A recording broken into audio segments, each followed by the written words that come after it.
Coming at you to talk about grade inflation. How are you today? Thank you, Jed, for sending me in the mail, people, a Wall Street Journal article on grade inflation. Sunday, September 7 through 8, 2024. The Wall Street Journal. Review. College grades have become a charade. It's time to abolish them. Wow. Already I'm disappointed. Already. I haven't even got through the title yet, and he already screwed it up. First of all,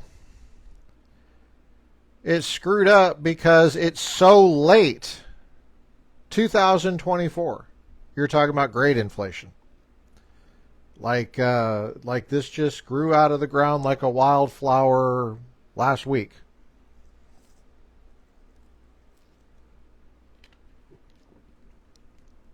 Jed is sending me this because I've been talking about this for a long time. Decades and decades I've been talking about grade inflation. And when people meet me, they typically say, wow, he has a lot of anxiety. You think? Another way to say it is, I care about America, and I see grade inflation from K through 12 through college across the United States for decades. And it is going to destroy everything that you care about. Unless God intervenes somehow, which that's possible. College grades have become a charade. It's time to abolish them. The thing that was disappointing in that was the second sentence. It's time to abolish them. No, that does not follow. That does not follow. College grades have become a charade means you got to get rid of what made them a charade in the first place. It's not that hard. It's not that hard. Here's the subtitle. When most students get A's, grading loses all meaning as a way to encourage exceptional work and recognize excellence. Well, that's about as underwhelming as showing up to a July 4th event and someone just waves a little flag like that. You're expecting fireworks, but they just have a little flag. And it's the wrong flag. I'm going to read a little bit of this, okay? Grade inflation at American universities is out of control. The key is to keep it in control. Is that the problem? It's out of control? You want to have control over this grade inflation. No, the problem is that there is such a thing as grade inflation and there's no structure to fight back against it. There's no structure at all. What do I mean by structure? I mean, there's no bureaucracy with the full force of the university to fight against grade inflation. In fact, the other way around. There's an entire structure in the bureaucracy that encourages grade inflation and has been for decades. It's gotten worse as the culture has become more fragmented in our attention spans. Here's the second sentence. The statistics speak for themselves. In 1950, the average GPA at Harvard was estimated at 2.6 out of 4. By 2003, it had risen to 3.4. Today, it stands at 3.8. Okay. I would say that's a start, but that's not even close to the issue there. It's also the curriculum at Harvard.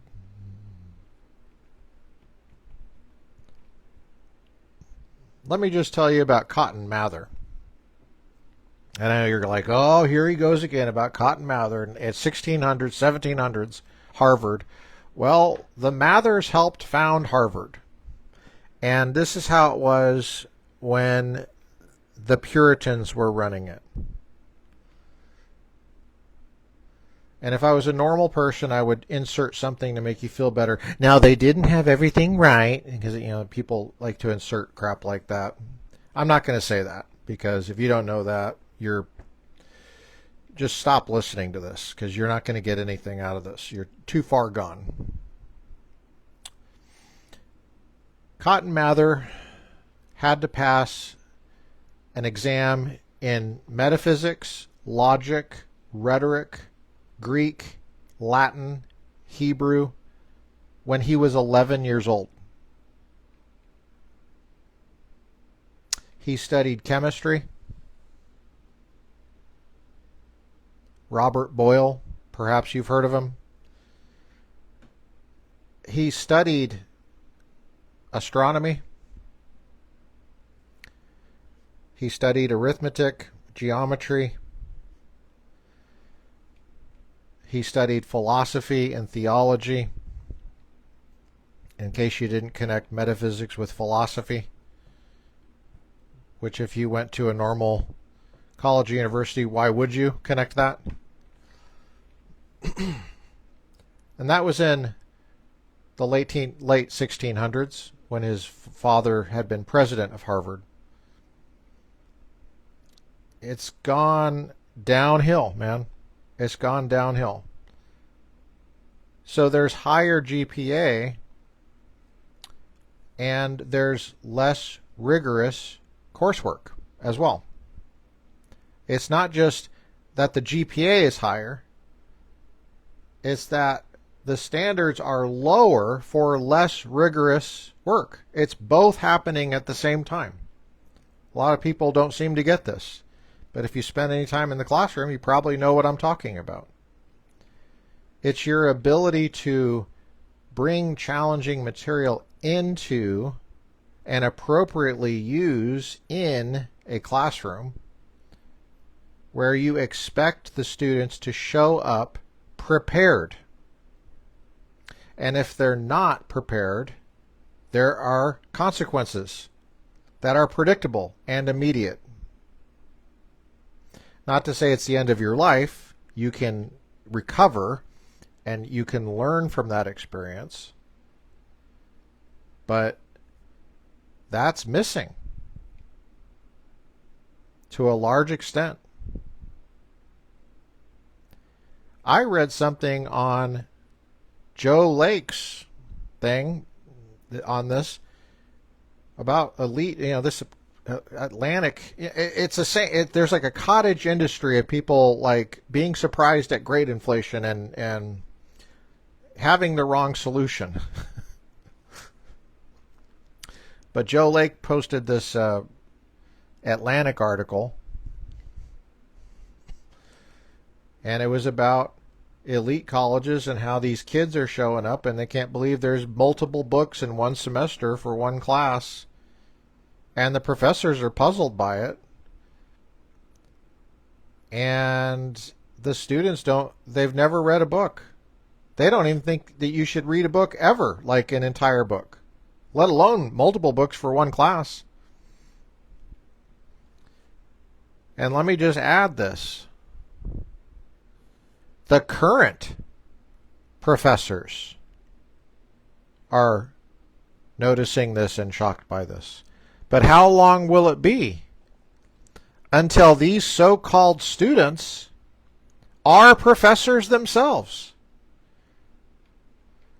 that you have no idea how bad this is for our country.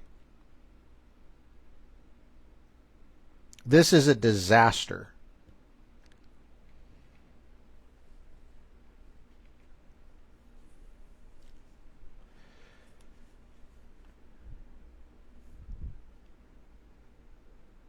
The more elite the college, the more lenient the standards. Says it right there.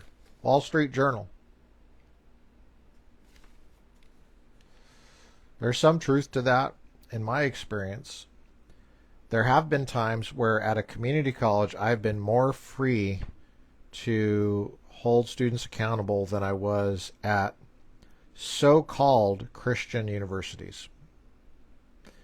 In fact, when I went through a hiring process at Biola recently, I was good to go right up until the time when they asked me, what do you think the most challenging... It was the last question they asked me. What's the most challenging thing will be teaching at Biola? I said, the institutional pressure to inflate grades in the name of Jesus Christ, which is actually evil. And then within 48 hours, they rescinded their offer. So it's happening at Christian colleges and universities. It's happened at Pepperdine. It's not just one example. I have lots of examples. The only example that I have of a Christian university or any university that I have not had an issue with grade inflation is Azusa Pacific University. Never had an issue with it. And I graded hard. In fact, there was, I'm not sure about how many courses this is true of, but there's at least one course where nobody got an A. And these, well, I'm just going to leave it there because this is fairly recent. I don't mind talking about stuff that happened over a decade ago, but that Biola story is from 2018. And man, I intuited there was some weird satanic crap going on.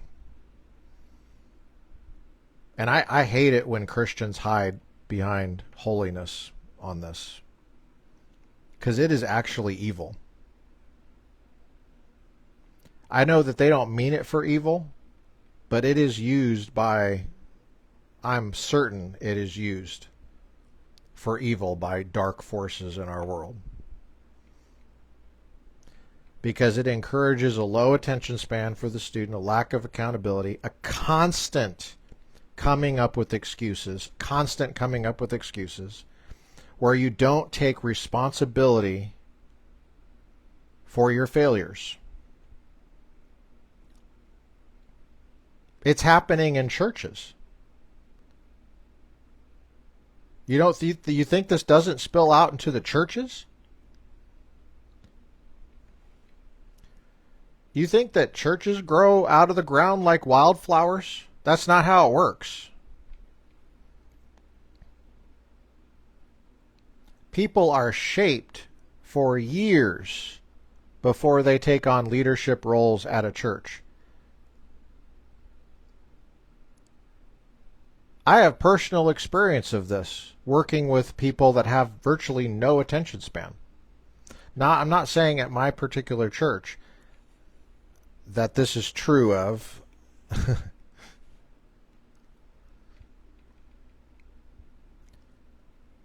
But it has been while I've been on staff, dealing with people that are on staff at churches.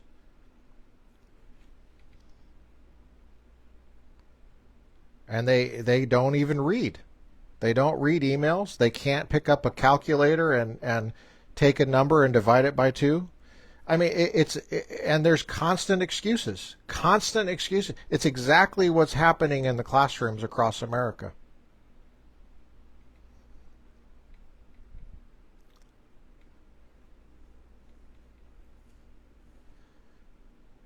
Let me read a little bit more of this.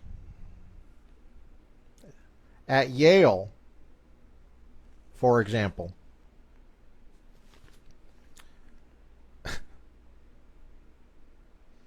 80% of grades awarded in 2023 were A's or A minuses. Well, maybe they did all excellent work, but I'm telling you, the curriculum at Yale is not as rigorous as it used to be. I guarantee you.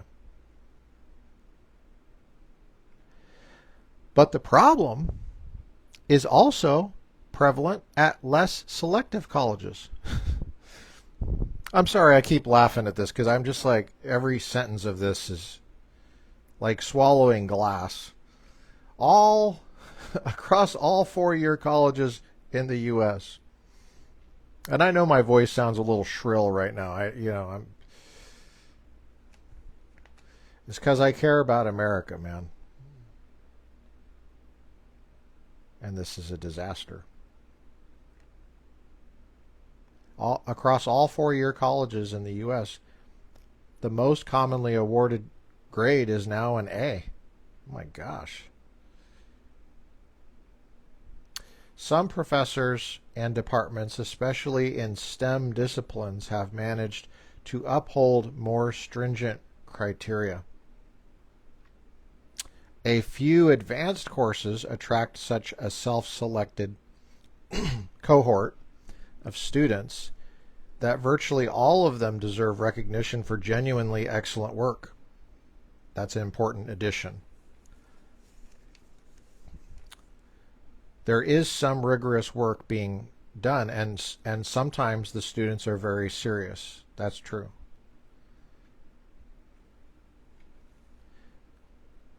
But it doesn't encourage excellence in the way it used to.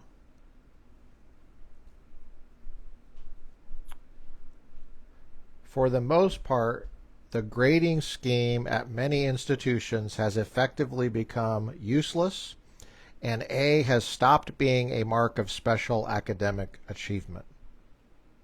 If everyone outside hardcore engineering, math, or pre-med courses can easily get an A, the whole system loses meaning.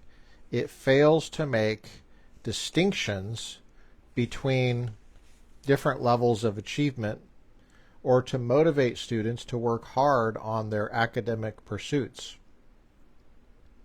All the while, it allows students to pretend to themselves and to others that they are performing exceptionally well. Only really stupid people believe this, by the way, and I'm not saying that they can't become less stupid with the right work and attitude, but I'm saying they're going to remain stupid. Everybody is born stupid. That is mankind. That's the natural state for mankind. You have to correct that. And you have to build in systems and processes where there's accountability, not a constant encouragement for making excuses.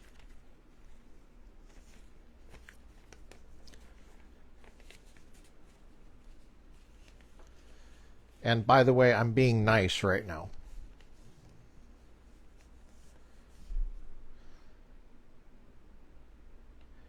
In one of the oldest jokes about the Soviet Union, a worker says, "We pretend to work, and they pretend to pay us." My favorite part of the article right there. To an uncomfortable degree, American universities now work in a similar fashion. Students pretend to do their work, and academics pretend to grade them. It's high time for a radical reboot of a broken system. But he gets it wrong. He goes on and he gets it wrong.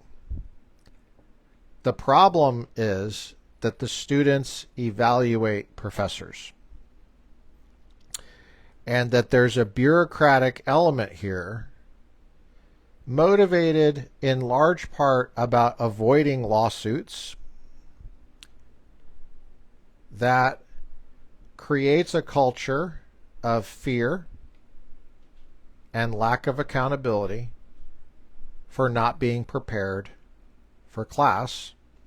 And over time, the effect that this has on professors, and I'm talking about diachronically and synchronically, meaning at the time and also through time. You got to think about this through time historically. The effect that this has is that the professors that are from a culture, a very different culture, the one that we grew up with, that had more accountability. This is before the internet. This is before people were talking about green campuses, which is a bunch of bullcrap, by the way. That's a great inflation strategy. The green campus thing is a great inflation plantation thing right there. I'll get to more of that if you want in a second. No smartphones. You had a culture that was more robust in terms of reading books. I remember in high school I was expected to read several books for one class for a semester. And you would fail if you didn't. And I didn't want to fail. And there are people that did fail. And you know what? When they failed, it was like, well, okay, you failed. There was no complaining. There was no lawsuit. Nothing like that. There are multiple things that are coming together. The internet is the first one. The internet now on a phone in your pocket is the second one. Social media, I'll add that. I think I'm going in order here chronologically.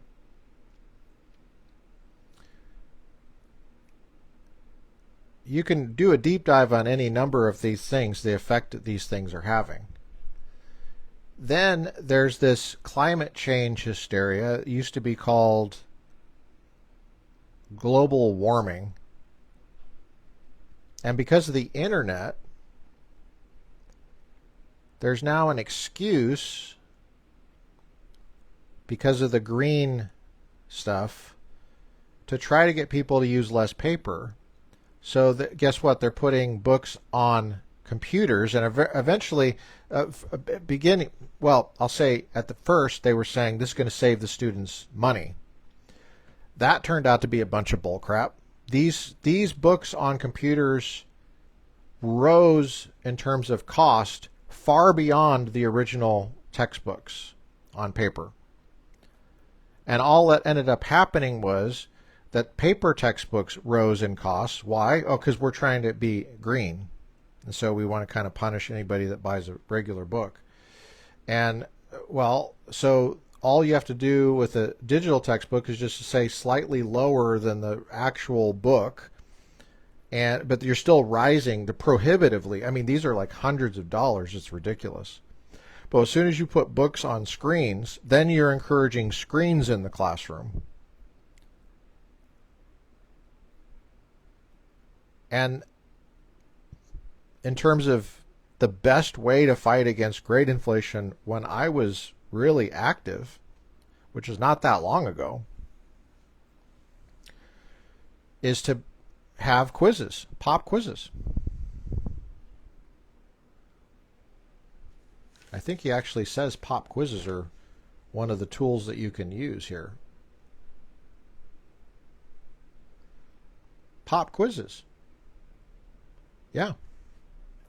And they were pretty effective, but I remember when I first started doing pop quizzes, if you have a little bit more of an attention span, I'll tell you how I did it. And I've always done it this way, ever since I decided I want to not be a grade inflator. Was I took, you got to take in the syllabus, you got 100% of the grade, and you only have 100%. Okay, so this is not the federal budget. you have 100%. You can't spend any more than that. And so with with quizzes, I have to decide how big of a percentage do I want that to be of the 100%. It's got to be big enough that it packs enough of a punch where people want to do well on the quiz. Are you following me? So I picked 30%. Because then you still have to have enough for like the midterm exam, the final exam, any papers, participation, etc. So then it's 30%. Well, then you have a question of how many quizzes do you give and how much is each worth? You only have 30%. Actually, 100% of 30%. If I give 5 quizzes, they got to be worth 6% each. But 5 quizzes spread out over a semester is not enough pain or motivation, fear, however you want to put it, to these students. It's not enough. They need more regular quizzes. So I picked 10 quizzes throughout the semester. That's about, it's not quite one a week, but really you have you have 1 week where it's midterm exam, 1 week that's final, maybe 1 week that a paper is due. So, in a 15-week class, it's almost one a week. Are you guys with me? So if there's 10 quizzes, 30% of the grade, each quiz is worth 3%. Now stay with me because this is a really important thing about grade inflation. I was shocked at the pushback I got for having these quizzes. The good students loved them. And by the good students, I should take the S away from good students, because it used to be with an S. Now it was like the good student.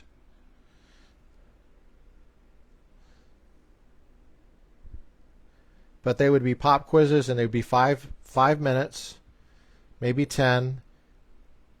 And because of the green campus crap, my department and the administration were saying, "Hey, don't print out stuff like that, don't." So really, what they're doing is they're discouraging quizzes. Does that cost paper? We're paperless.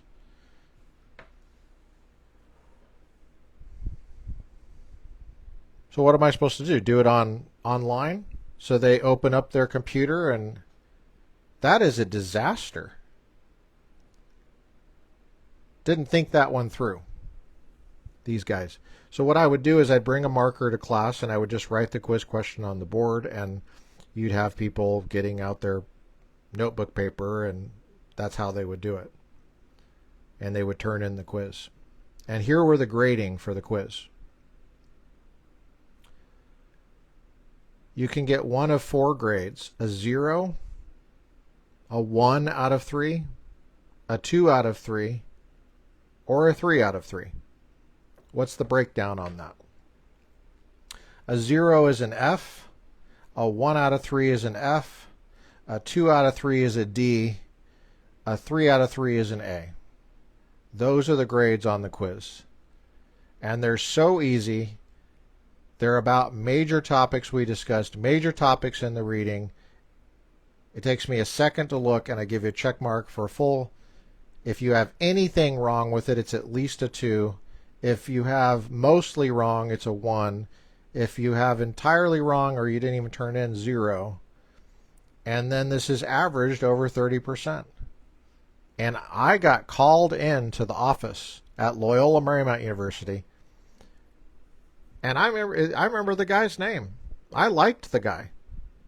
I like him. I'm not sure if I want to name him. I don't want to embarrass him. He's still working. And I got called in multiple times because the students, they didn't want to have a D for D work. They wanted to have something a little bit higher. That was the complaint. They're basically trying to get me to inflate grades, when the whole point of what I was doing was to not do that. And as far as I know, I was the only one that was... There was no institutional pressure coming alongside me as a resource to me to say, keep going. Good job. The only pressure was the other way. And over time, it's a one-way ratchet.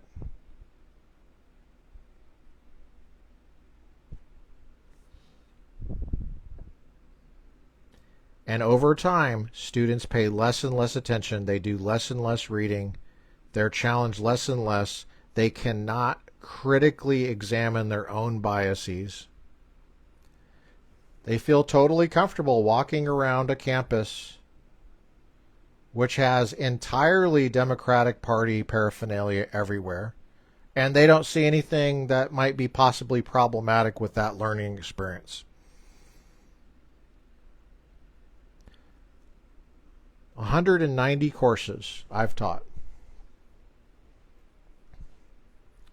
at 12 colleges and universities, mostly government secular schools. Secular is just another word for another religion. Public, tax funded. They're all tax funded because they're propped up by federal loan system, which is federal. They're all federal. They're all regulated because of that, with these crazy rules that give people a foothold to complain about the stupidest things. And basically each complaint is a distraction from what's really happening, which is they don't want to do work.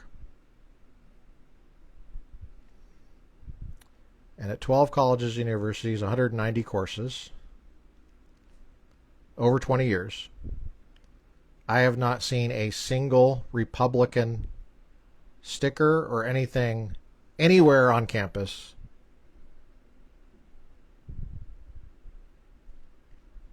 with 3 or 4 exceptions. You want me to tell you the exceptions? By the way, the rest all over the place. All over the freaking place. You want to know the exceptions?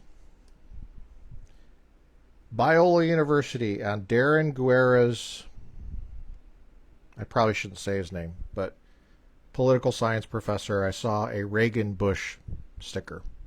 Or something about Reagan. Well, he's not a live candidate anymore. That doesn't count. Sorry. So it's not really an exception. On Loyola Marymount and James Hannix, he's retired now. He was an old fart that they were trying to push out. He had a pro-life sign, something pro-life on his thing. It wasn't really anything about a Republican Party, but you could put 2 and 2 together if you were not a total idiot. And he told me, we had conversations because we both taught early morning classes. They're trying to push me out. And this is at a Catholic school, allegedly. This is about 10 years ago. Okay, so there's 2 exceptions. Another is at Pepperdine School of Public Policy. If you go up there on Pepperdine, you'll see some Republican stuff. And another one is at Azusa Pacific University. There was a Donald Trump 2016 coffee mug, not the Make America Great one. It was just a innocuous elephant on a coffee mug. It said 2016, and it was also it was in at my office. I didn't put it there; it wasn't mine, and it was there along with a bunch of other political stuff. So it was kind of like the theme, a political science theme, and it was clearly there because somebody liked him on that campus. And by the way, that's the only campus I've never felt pressure to inflate grades.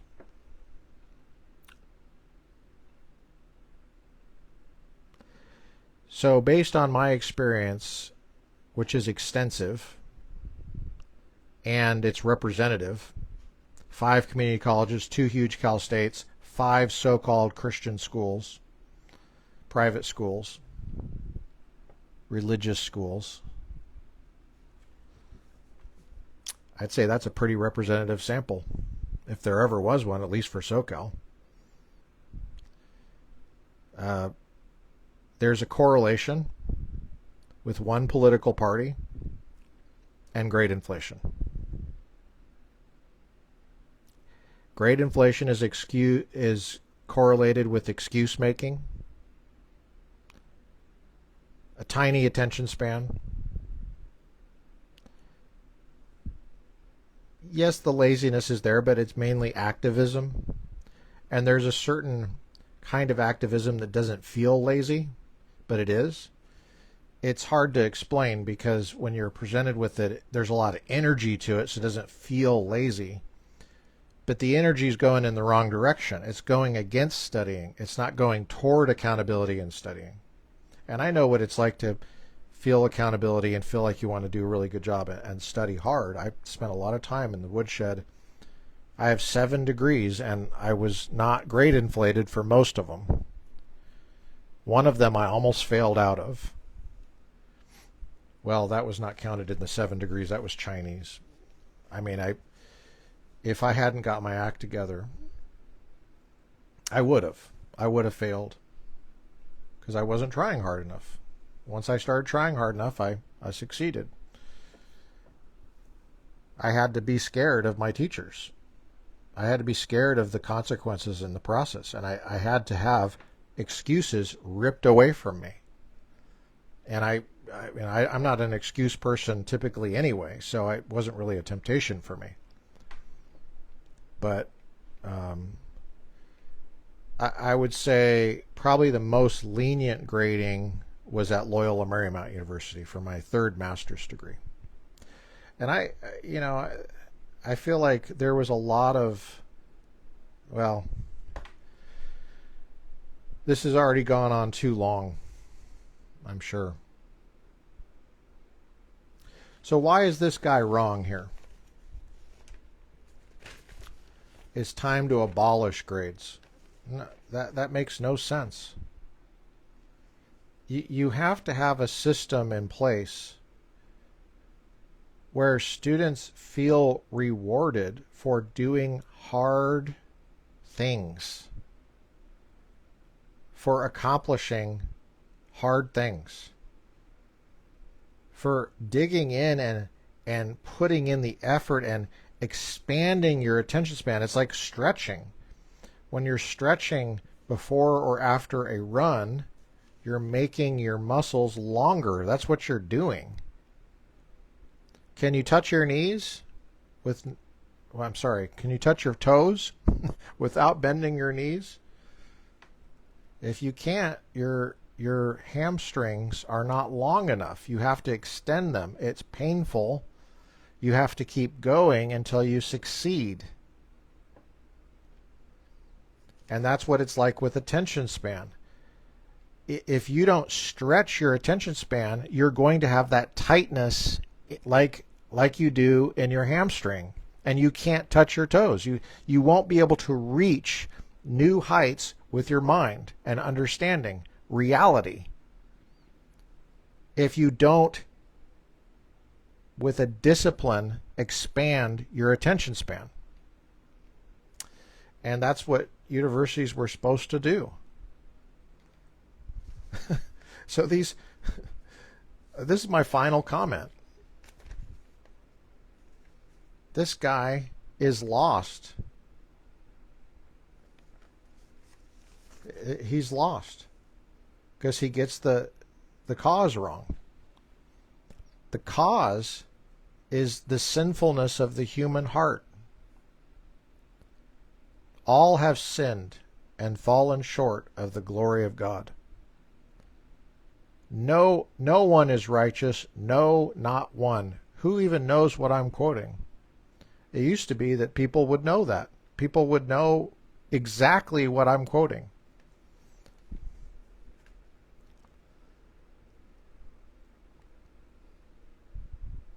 It required an attention span. When I was a kid, I was required to memorize the King James Version of the Bible. It was just what you did. I don't even remember having a problem with it. I probably complained about it. I don't remember thinking it was a problem when I was a kid. It was just something you did. And I'm talking about like when I was a little, tiny little kid. I'm reading Elizabethan English. I'm reading Shakespearean English and understanding it. Do you understand what that does to a little kid? It stretches that hamstring. It makes your attention span longer. You start getting to a point where God expects this. Look how thick the Bible is. God expects you to read that sucker. Well, what does that imply about God? He expects you to have an attention span. And if you don't, it's your problem. And if you're raised in a culture like that, you grow up thinking it must be me. The problem is me. I have to level up. It's me.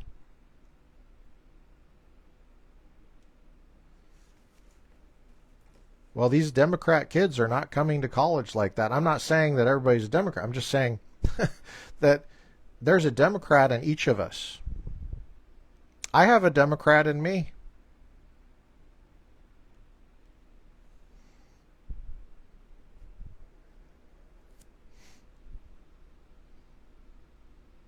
If you don't fight back against it, it leads to great inflation. It leads to a low attention span. It leads to stupidity, which most people already have, because you're born stupid. Everybody is. The correct answer on this is not to get rid of grades. It's to bring them back. It's not that hard. It's pretty easy. It's like saying everybody's out of shape on the football team. It's time to get rid of exercise.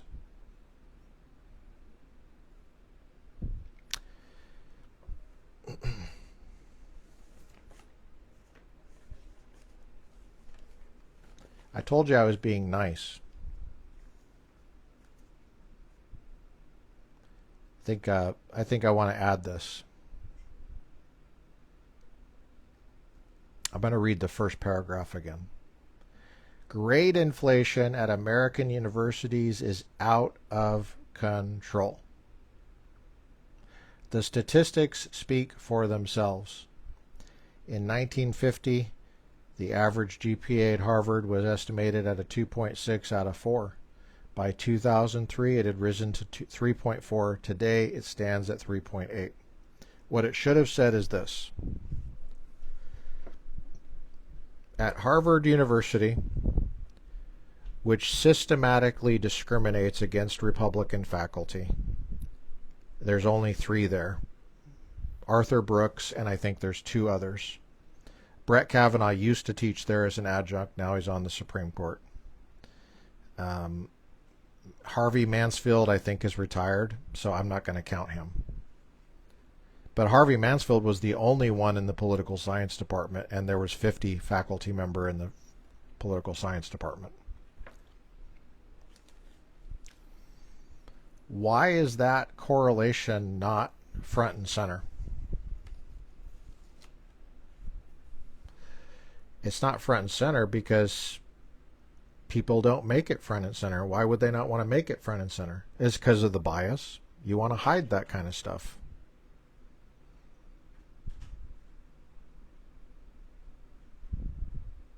The more elite the college, the more lenient the standards. Here's the second paragraph again.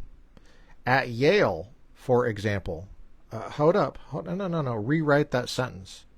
At Yale, here's my editing, where again, Republican faculty are systematically discriminated against and where Republican students are harassed unconscionably. 80% of the grades were A. Yeah, so you just finish the sentence. Let me give you a resource to look up. Be interesting to see how many of you guys actually do this. Go to Harvard Law School's YouTube. Search Elena Kagan Scalia lecture.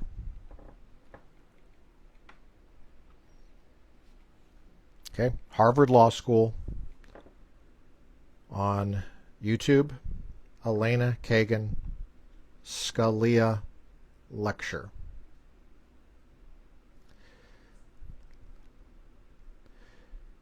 If you're not writing this down, you're not bending toward your knees and stretching that hamstring right now. FYI, you're not stretching. And your muscle is very tight, and you're not going to have a longer attention span. You need to get a pencil out and write that down. Get a piece of paper out, write it down. It's not that hard. Could you provide a link? Sure, I'll provide a link. I don't mind doing that. I'm just letting you know. Just be aware of that inner Democrat in there that doesn't want to do it. I have it too. Everybody does. Okay, what does Elena Kagan say? Well, I think it's about minute 6 that she says something astounding. Absolutely astounding. That should be, it's shocking. It should be shocking. She basically says that in her time as a student in law school, and she's on the Supreme Court, that she was not taught how to critically read anything. It wasn't part of the curriculum. It wasn't even on people's radars that there is a correct way to get at what a text means. Let me tell you something, guys. I was getting that at 3 years old in church. I was getting that at 3 and 4 years old, that there's a correct interpretation of what a text means.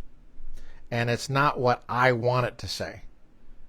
The meaning is there, available to be discovered if you reach down to touch your feet without bending your knees and you stretch that hamstring of your attention span.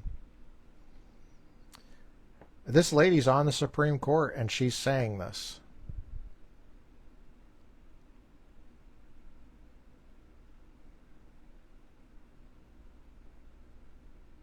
And Harvard Law School puts out future leaders, jurists, lawyers, advocates, senators, governors, city council, county commission, agency head, judges.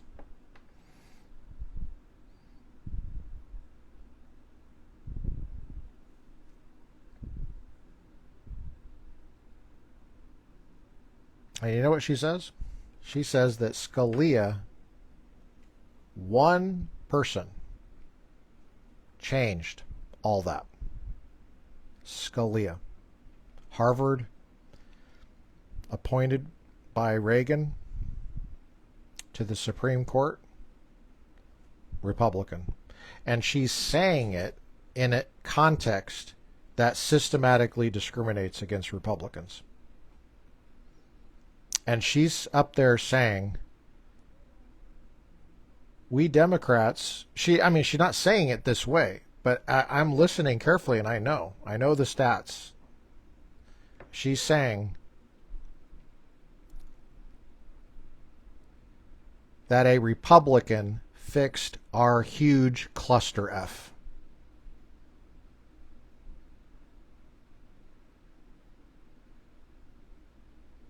One person.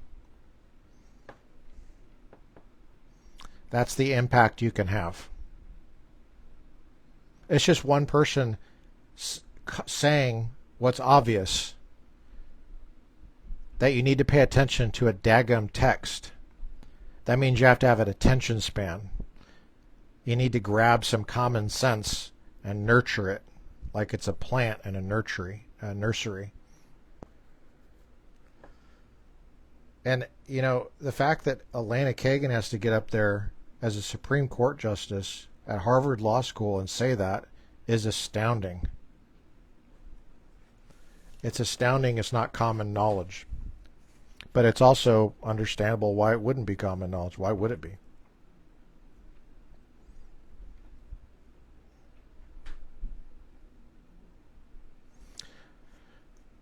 Grandpa Mather is coming up next. Programming the mind. I'm really looking forward to that. I've enjoyed this time with you. See ya.